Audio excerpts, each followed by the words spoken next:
حق زما وطنه ملګرو اندرلشک ساحه ده. ای وطندارانو چېرته ستړي اوري تاسو ګورئ ملګرو چې په دې کور کې د انسانانو غږ نه راځي. پیغام دا دی چې دا ساحې ټولې ویجاړې شوي دي. دلته بزې چرګان د کاڼو لاندې شوي دي. دا ساحې دومره تخریب شوي دي چې حد نه لري. تاسو وګورئ چې دا زما د وطن کورونه دي او دا ټول په بشپړه معنا باندې ویجاړ شوي دي او خلک د دې سیمو نه یې کډه کړله. خو تر اوسه پورې نړیوال موسسات رانغله. یوازې یا الله رحم، یا الله خیر، یا الله خیر، یا الله خیر. ټکانونه زیات دي ملګرو. یوازې چرګان دلته ګرځي او مالونه ګرځي. خو تر اوسه پورې دغه د سپو غپا اورېدل کېږي.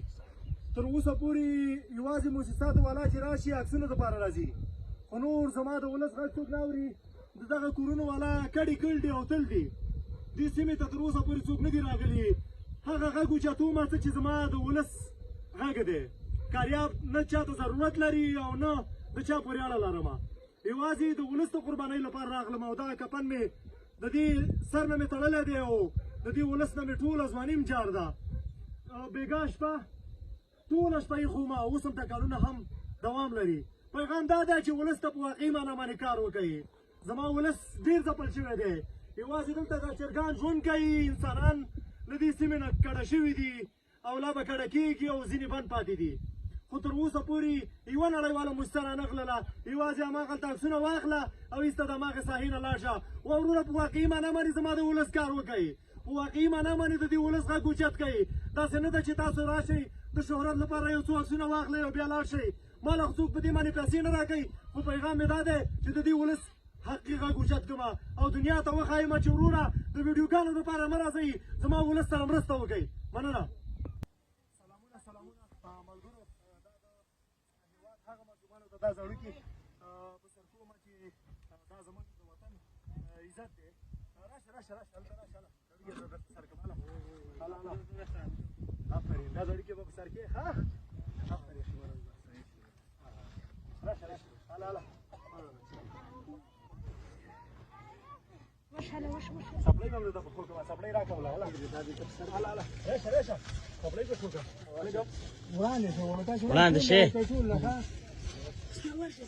ورشه. هله هله.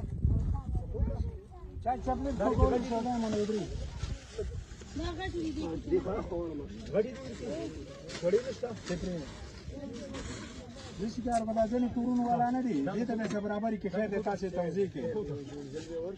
هو تاسې توضیح کړئ. دې به څه برابري کړي.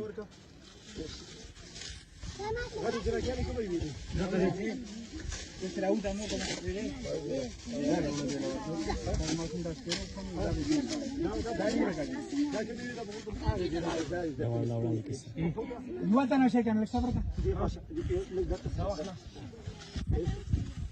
تاسو له شا تاسو ودرېږئ دغه زما د ولس سره څوک د یوې روپۍ په اندازه باندې کومک کوي. دا ما ته ویاړ رابخلي. نن د غیرت ورځ ده. د ننګ ورځ ده. باید د خپلو ماشومانو ته ځکه چې دا زموږ وطن دی او د خپل وطن لپاره به کار کوو.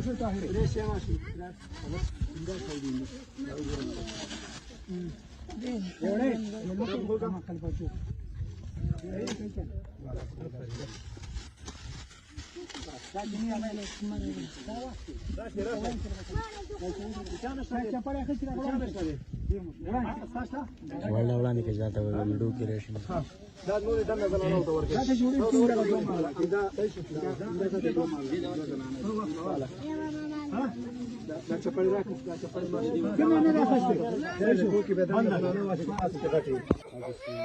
سلامونه سلامونه ملګرو. تاسو ګورئ چې دا ماشومان چې د زلزلې ټکانونه زیات دي. اندرلچک تنګی دی.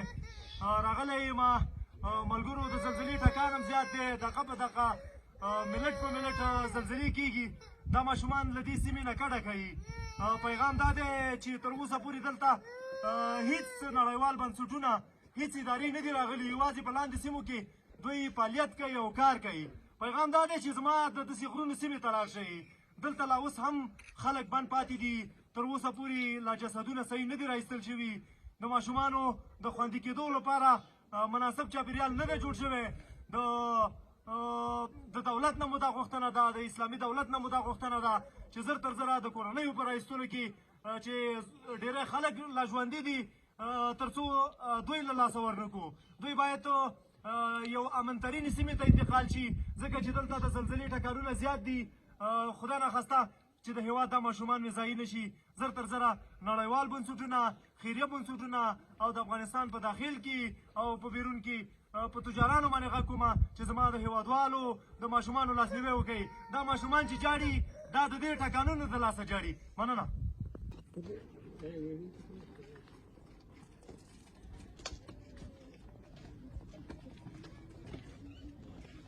سلامونه ملګرو دا چې د دې ماشومانو کور په بشپړ ډول باندې ویجاړ شوی و حاجي صاحب ته دغه کیسه راته وکړه بیا به نورې خبرې وروسته کوو خو نه وم ورورګله کوم چې خبر شوم چې ماشومانو مور پلار غونډ تاسو رسېدلي شهادت باندې زه دا روان شوم بس چې رالم دا پنځه ماشومان پاتې دي نور غونډ شهادت رسېدلی 15 کورنۍ مو شهادت یوازې دا ماشومان پاتې دي دا ماشومان راځئ حاجي صاحب راځئ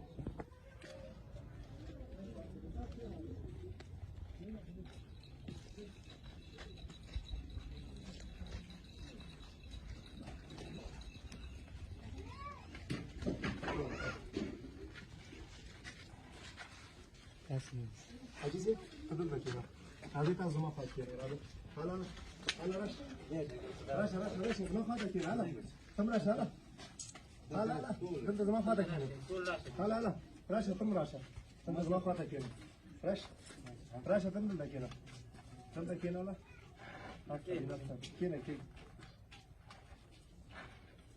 ملګرو سلامونه مې ومنئ دا چې په کونړ ولایت څوکۍ ولسوالۍ کې نورګل کې زمونږ ګڼ شمېر هېوادوال زلزلې شهیدان کړل دغه حاجي صاحب راسره ناست دی دلته هم دې حاجي صاحب ته کور وسپارو ځانګړې مننه د ابوبکر امیر صاحب نه چې زمونږ د ولس لاسنیوی یې وکړو د دې ماشومانو لپاره کور په بشپړ ډول باندې ویجاړ شوی و هیڅ سرپناه نه درلودله د 5 کالو لپاره د دې ماشومانو د مکتب غم مو خوړو تر څو دا ماشومان زده کړې وکړي دا د هېواد هغه ماشومان دي چې دوی زده کړو ته ضرورت لري تعلیم ته ضرورت لري نو انشاءالله پوره هڅه مو وکړله حاجي صاحب د 5 کالو لپاره به له تا نه څوک کرایه اخلي او نه به د ماشومانو فیس ترنه اخلي په خصوصي مکتب کې هم دله داخل کړو او انشاءالله هڅه به کوو د وطن لپاره تر څو زما د هېواد دغه ماشومان چې د دې ماشومانو مور پلار خورګانې ټوله کورنۍ له منځه تلله یوازې دا ماشومان پاتې دي د دې لاسنیوي ته ضرورت دی نو دغه حاجي صاحب دا ستاسو کېږي ورېرونه مې دا د ورېرونه دي مور یې وفات شوې ده مور یې 2 میندې وې دواړه وفات شوي دي پلار او مور مو سره هغه هم وفات شوي دي غونډه 15 کورنۍ یو خاندان له موږ راشوي نو د دې ماشومانو سرپرست مور پلار موږ به جوړېږو نو انشاءالله د دې ماشومانو پالنه به کې خدای به دا راستر کړي او د مکتب غم هم دله وخوړو کور هم دته وسپارو انشاءالله موږ به حتی الوسه کوشش کوو په نړیوالو ادارو باندې به غږ وکړو دلته په حکومتي مسؤلینو باندې انشاءالله د دې غم به خوړل کېږي په اساسي ډول باندې تر څو تا د پوخ لنټري کور جوړ شي نور د ماشومانو کومې ستونزې او مشکلات چې دي هغه به د حکومت سره شریکوو تر څو زما د هېواد دغه ماشومان چې دی هسې ونه ګرځي د دې د تعلیم غم وکړو د دې د کار غم وکړو او انشاءالله د 5 کالو لپاره که د الله رضا شوې وه موږ یې تر شا ولاړي او ستاسو د دې ماشومانو وخت په وخت کتنه به موږ کوو تر څو دوی د ناهیلۍ احساس ونه کړي نو بس دا خدایي افات دي زموږ په وطن باندې راغلي دي تاسو ګورئ چې دغه ماشومان نوی کور هم ورته پیدا کړو د دې کور په بشپړ ډول باندې ویجاړ شوی و د 5 کالو لپاره د دې د تعلیم غم مو خوړو تر څو مکتبونو ته لاړ شي مدرسو ته لاړ شي او کور هم ورته ورکړو دلته مو کور پیدا کړو تر څو د دې لپاره دا نوې سرپناه شي نو انشاءالله موږ به پوره هڅه کوو تر څو لاس مې خوږ دی راشه آفرین یو چپه راله که چپه راکه د دې مور او پلار شهیدان شوي دي نو دیو ته به موږ داسې مینه کوو لکه خپل زامن چې لکه خپل ورونه چې انشاءالله هڅه به کوو تر څو دا ماشومان د ناهیلۍ احساس ونه کړي نو د دې ماشومانو د پرمختګ لپاره به کار کوو خو دوی لا خبر نه دي دا ماشومان دي چې آیا د دې مور پلار شهیدان شوي دي یا نه دوی بس لوبې هم کوي خندا هم کوي او دیو خبر نه دي نو خدای دې زموږ په وطن باندې رحم وکړي الله تعالی دې په وطن کې بیا دغسې آفتونه نه راولي کونړ ټول وځپل شو په کونړ کې 4,000 د 4,000 نه بره موږ شهیدان لرو دغسې ډېر ټپیان لرو د دې لاسنیوی پکار دی یو ځل بیا په نړیوالو باندې دغه کومه چې زر تر زره زما د ولس لاسنیوی وکړي دوی یو اشد او ضروري مرستې ته اړتیا لري چې مرسته ونه شي نو زما د هېواد دغه ماشومان به همدغسې بې سرپناه ګرځي زموږ هدف هم همدا دی چې د دې ماشومانو لاسنیوی وکړو خدای دې زموږ هېواد بیا دغسې ناورین ته نه ورکوي نو انشاءالله د خپلو ولسونو سره ولاړې په ځان باندې شپه ورځ یوه کړ ده دا په چا باندې احسان نه کوو خو هدف مو دا دی چې دا مو ولس دی دا مو وطن دی او کو په بدخشان کې یو سړی ځورېږي کو په کونړ کې کو په تخار کې کو په پنجشیر کې او کو د افغانستان په هر قلمرو کې موږ به د هېوادوالو تر څنګ ودرېږو او انشاءالله د حکومت د مسؤلینو نه ځانګړې مننه کومه چې هوایي ځواک یې راولېږو او په بشپړ ډول باندې د هېوادوالو پوره خدمت وکړو موږ د دې مېړانه ستایو او د دې مېړانې ته یو سور سلام مننه